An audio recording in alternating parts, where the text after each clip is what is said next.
ഇരിക്കുന്നത് അവിടുത്തെ MD കസേരയില.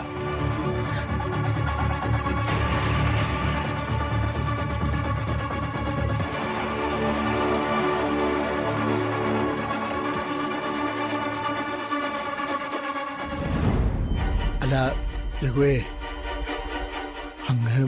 അങ്ങയുടെ തിരിച്ചു വരവിനെ പറ്റി ഞങ്ങൾക്ക് എല്ലാവർക്കും വലിയ പ്രതീക്ഷയായിരുന്നേ. എന്നിട്ട് അങ്ങ് ഇങ്ങനെ ചെയ്തു കളഞ്ഞല്ലോ. അങ്കിൾ കഴിഞ്ഞ ദിവസം സംസാരിച്ചപ്പോൾ ബന്ധങ്ങളെക്കുറിച്ചൊക്കെ കാര്യമായിട്ട് തന്നെ ചിലത് പറഞ്ഞു. അതൊക്കെ ഇതിന്റെ പേരിലായിരുന്നു അല്ലേ? രഘുവേട്ടൻ ഇനി ആ ജോലിക്ക് പോകുന്നില്ല. ഇപ്പൊ വിളിച്ചു പറയണോ അവന്? അല്ലാതെ ഞാൻ സമ്മതിക്കില്ല. ഞാൻ എടുക്കുന്ന ഒരു തീരുമാനം തെറ്റാണെന്ന് തോന്നാത്രത്തോളം കാലം ഞാൻ അത് വിളിച്ചു പറയില്ല. അച്ഛാ, ഞങ്ങളെയൊക്കെ തോൽപ്പിക്കാനാണോ അച്ഛൻ ഉദ്ദേശിക്കുന്നത്? ആ മനുഷ്യൻ ജയാറ് ഞങ്ങളെയൊക്കെ കൊല്ലാൻ ആഗ്രഹിക്കുന്ന അച്ഛനും ആ കൂട്ടത്തിൽ ചേർന്ന് ഞങ്ങളുടെയൊക്കെ കഴുത്ത് ഞെരിക്കാണോ?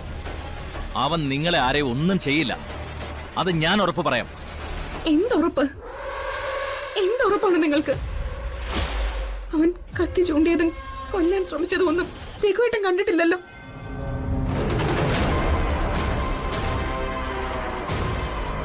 അന്ന് ഇതൊക്കെ കാണേണ്ടതും പരിഹരിക്കേണ്ടതും സുജാതയുടെ മാത്രം ഉത്തരവാദിത്വമായിരുന്നല്ലോ.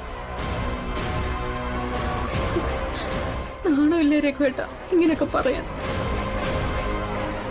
കൊട്ടിഘോഷിച്ചു കൊണ്ട് നടക്കുന്ന ഈ MD കസേരയുണ്ടല്ലോ, അതിന് മാന്യതയുണ്ടോ? നിങ്ങളെ പോലെ ഒരാൾക്ക് ചെന്നിരിക്കാനുള്ള യോഗ്യതയുണ്ടോ ആ MD കസേരയ്ക്ക്?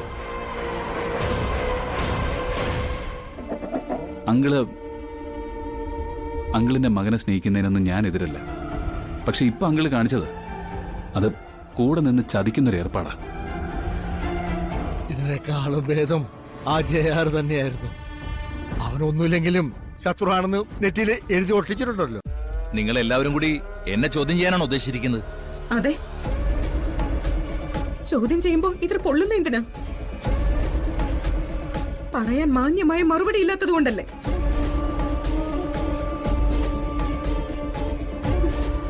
ഈ നിങ്ങളെക്കുറിച്ച് ഞാൻ നാട്ടുകാരോട് മുഴുവൻ അഹങ്കാരത്തോടെ സംസാരിച്ചത്. മകന്റെ സൗകര്യങ്ങളും സമ്പാദ്യവും കണ്ടാൽ കണ്ണു മഞ്ഞളിച്ചു പോവെന്ന് അന്ന് എനിക്ക് മനസ്സിലായിരുന്നില്ല.